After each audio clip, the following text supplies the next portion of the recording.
বিজয় দিবস, খ্রিস্টীয় বড়দিন ও নববর্ষের বাজার ধরতে প্রস্তুতি নিচ্ছেন যশোরের গদখালির ফুল চাষিরা। তবে বাজারে ভালো দাম থাকায় সে ক্ষতি পুষিয়ে নেওয়া যাবে।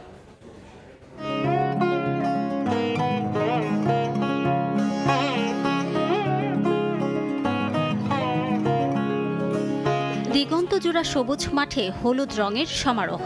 যশোরের গদখালির বাগানে বাগানে শোভা পাচ্ছে গাঁদা, চন্দ্রমল্লিকা, গোলাপ, জারবেরা সহ হরেক রকম ফুল। আসন্ন বিজয় দিবস, বড়দিন, ইংরেজি নববর্ষ সহ নানা অনুষ্ঠান ঘিরে সারা দেশে ফুলের চাহিদার বড় যোগান আসে জেলাটি থেকে। মৌসুমের এই বাজার ধরে চাষিরাও নিয়েছেন ব্যাপক প্রস্তুতি।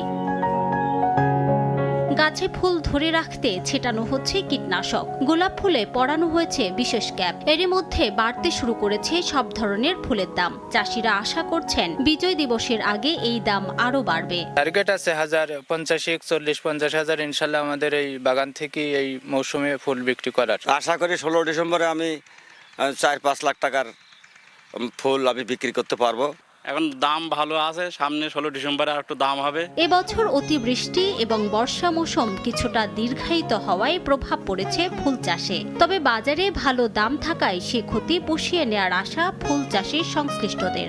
যে বাজার বর্তমান চলছে তাতে আমরা মনে করছি যে বাজার যদি এভাবে থাকে তাহলে আগামীতে আমরা ক্ষতি পুষিয়ে নিতে পারবো এবং এই 16 ডিসেম্বরকে ঘিরে এই ফুলের রাজ্য থেকে 3 কোটি টাকার ফুল বিক্রির সম্ভাবনা আছে। কৃষি বিভাগের তথ্য মতে যশোরের প্রায় 6,000 চাষি 1,500 হেক্টর জমিতে বাণিজ্যিকভাবে 11 ধরনের ফুল চাষ করেন।